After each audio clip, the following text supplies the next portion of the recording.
Hello everyone, good evening. তো এখন আমি রিকুর খাবার করব। রিকু এখন ওর ঠাম্মির সাথে বসে খেলা করছে। তো চলো আমি ওর খাবারটা করে নিই। এখানে রাগি থাকে আর এখানে আমি ওর জন্য ড্রাই ফ্রুটস গুঁড়ো করে রাখি। তো এখন শেষ হয়ে গেছে। আর এটার মধ্যে থাকে ওর মিছরি গুঁড়ো দানা। তো এটা শেষ হয়ে গেছে আর এই রাগিটা আমি ওকে খাওয়াই। তো এটা এখন কোটোতে ঢালবো। যে রাগিটা এরকম ডাস্ট করা, রাগিটা এর মধ্যে থাকে, ঢেলে নিয়েছি এর মধ্যে। এবার এখান থেকে মিশিয়ে ওকে খাওয়াবো।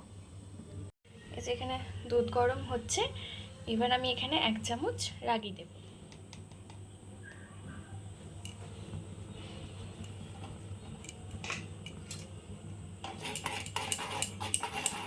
আমি এই যে রাগিটা দিয়ে দিলাম।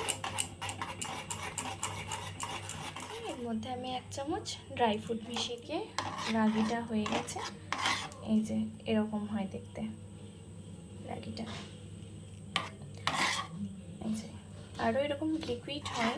এবার যেরকম বাচ্চারা যেরকম খেতে পছন্দ করে আর কি। এবার এটা ঠান্ডা হবে তখন আমি রিকুকে এটা খাওয়াবো।